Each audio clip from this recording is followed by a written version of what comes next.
Assalamualaikum warahmatullahi wabarakatuh. Saya Desi Fitria akan membahas tentang materi hubungan pernikahan.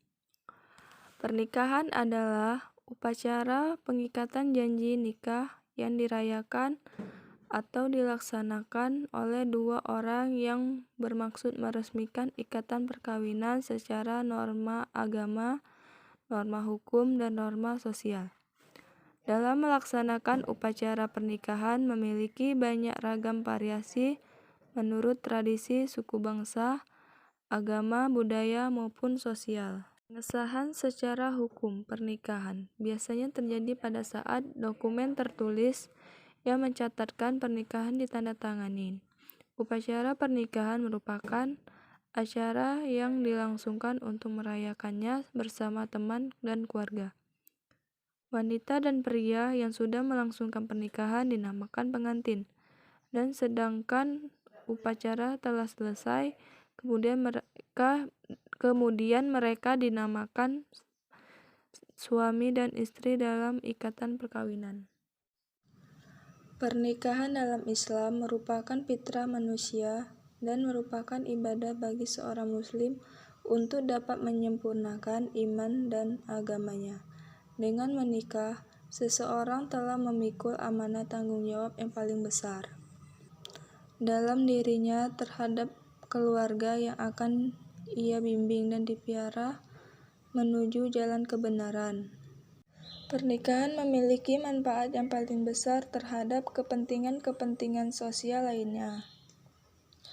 Kepentingan sosial itu yakni memelihara kelangsungan jenis manusia, melanjutkan keturunan, dan melancarkan rezeki, menjaga kehormatan, menjaga keselamatan masyarakat dari segala macam penyakit yang dapat membahayakan kehidupan manusia serta menjaga ketentraman jiwa. Pernikahan memiliki tujuan yang sangat mulia, yaitu membentuk suatu keluarga yang bahagia. Dari segi agama Islam, syarat sah pernikahan penting sekali, terutama untuk menentukan sejak kapan sepasang pria dan wanita itu dihalalkan melakukan hubungan seksual sehingga terbebas dari perzinahan. Zina merupakan perbuatan yang sangat kotor dan dapat merusak kehidupan manusia. Dalam agama Islam, zina adalah perbuatan dosa besar yang bukan saja menjadi urusan pribadi yang bersangkutan dengan Tuhan, tetapi termasuk pelanggaran hukum dan wajib memberi sanksi-sanksi terhadap yang melakukannya. Agama Islam menggunakan tradisi pernikahan yang sederhana dengan tujuan agar seseorang tidak terjebak atau terjerumus ke dalam perzinahan. Tata cara yang sederhana itu tampaknya sejalan dengan Undang-Undang Nomor 1 Tahun 1974 Pasal 2 Ayat 1 yang berbunyi, "Pernikahan sah apabila dilakukan menurut hukum masing-masing agama dan kepercayaannya." Dari pasal tersebut sepertinya memberi peluang-peluang bagi anasir-anasir hukum adat untuk mengikuti dan bahkan berpadu dengan hukum Islam dalam pernikahan. Selain itu, disebabkan oleh kesadaran masyarakatnya yang menghendaki demikian. Salah satu tata cara pernikahan adat yang masih kelihatan sampai saat ini adalah pernikahan yang tidak dicatat pada pejabat yang berwenang atau disebut nikah siri. Pernikahan ini hanya dilaksanakan di depan penghulu atau ahli agama dengan memenuhi syariat Islam, sehingga pernikahan ini tidak sampai dicatatkan di kantor yang berwenang untuk itu. Pernikahan sudah sah apabila telah memenuhi rukun dan syarat pernikahan. Adapun yang termasuk dalam rukun pernikahan adalah sebagai berikut. 1. Pihak-pihak yang melaksanakan akad nikah, yaitu mempelai pria dan wanita. Yang kedua, adanya akad, yaitu perkataan dari pihak wali perempuan atau wakilnya, dan diterima oleh pihak laki-laki atau wakilnya. Dan yang ketiga, adanya wali dari calon istri. Dan yang keempat, adanya 2 orang saksi. Dan apabila salah satu syarat itu tidak dipenuhi, maka pernikahan tersebut dianggap tidak sah dan dianggap tidak pernah ada pernikahan. Oleh karena itu, diharapkan baginya yang tidak memenuhi rukun tersebut untuk mengadakan hubungan seksual maupun segala larangan agama dalam pergaulan. Dengan demikian, apabila keempat rukun itu sudah terpenuhi, maka pernikahan yang dilakukan sudah dianggap sah.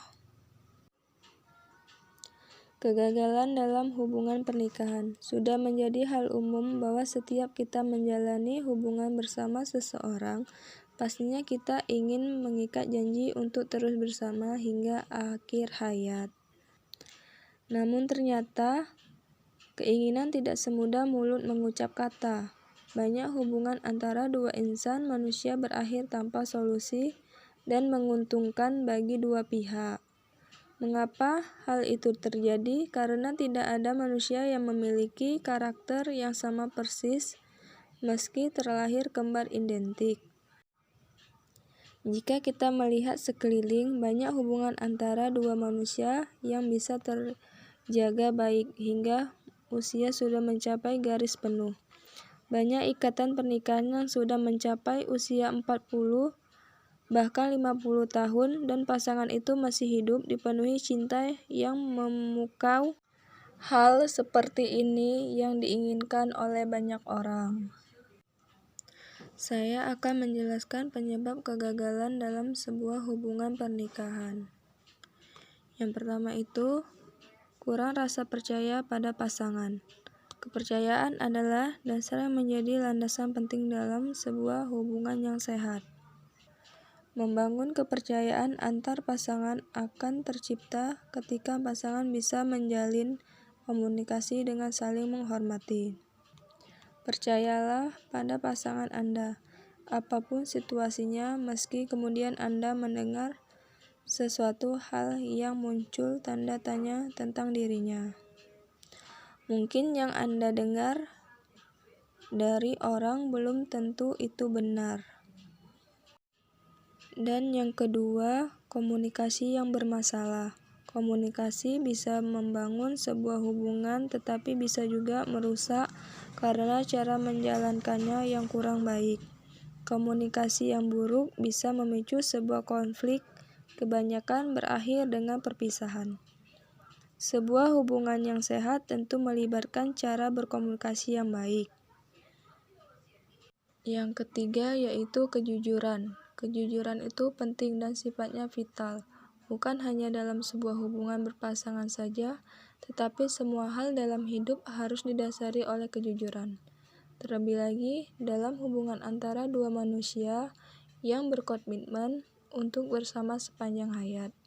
Apalah artinya mengikat diri dalam sebuah hubungan, namun tiada kejujuran di dalamnya. Rasa saling menghargai mendasari sebuah kejujuran, maka menghormati pasangan Anda dengan tulus dan jujur. Ketika kejujuran dan saling menghargai berjalan seimbang, maka faktor pendukung lainnya akan mengikuti perjalanan Anda. Hubungan yang didasari oleh ketidakjujuran akan berakhir gagal dan menyiksa rasa sakit. Yang keempat yaitu masalah kompatibilitas. Dalam menjalani sebuah hubungan diperlukan kecocokan antara satu sama lain. Mengikat diri dalam sebuah komitmen artinya Anda akan menjalani kemitraan pribadi bersama seseorang seumur hidup. Kompatibilitas itu kunci penting kelanggengan sebuah hubungan pasangan karena kompatibilitas berjalan seiring rasa hormat dan komunikasi yang baik. Yang kelima yaitu perbedaan ekspektasi. Dalam sebuah perjalanan yang sama dan dalam rentang waktu yang panjang, tentu saja tidak mudah. Apa yang menjadi ketertarikan kita terhadap pasangan di awal perkenalan bisa jadi berubah karena tuntutan dan realitas dalam keseharian. Masing-masing pihak akan dihadapkan pada prioritas dan ekspektasi yang berbeda, termasuk segala hal yang berkaitan dalam diri dan juga keluarga terdekat. Yang keenam yaitu perilaku kasar. Perilaku kasar dalam sebuah hubungan berpasangan bukan hanya tentang perilaku kasar secara fisik, tetapi juga secara verbal, emosional, atau juga seksual. Dominasi dan kontrol yang berlebihan juga termasuk dalam perilaku kasar. Pola perilaku kasar yang berkelanjutan seperti marah, tidak menghargai, dan emosional yang tak terkendali akan membuat Anda perlahan tenggelam dalam negativitas dan pada akhirnya merusak hubungan yang terjalin selama ini. Namun, bila kedua pihak yang menghadapi tanggung jawab masing-masing dalam situasi seperti ini, juga dengan kerja keras, maka hubungan Anda bisa diselamatkan. Yang ketujuh yaitu ketidakpuasan secara seksual. Membicarakan seks di negara kita masih dianggap tabu oleh sebagian kalangan masyarakat. Padahal sebenarnya hal itu penting untuk diketahui dan dipahami, terutama oleh pasangan. Membicarakan pengalaman seks bukan hal yang mudah bagi seorang wanita. Tidak pernah membicarakan seks bukan berarti kebutuhan akan hal itu tidak pernah ada. Kebanyakan pasangan yang tidak membicarakan seks secara terbuka, baik tentang kesenangan yang ingin dinikmatin, mengenai fantasinya dan juga batasannya.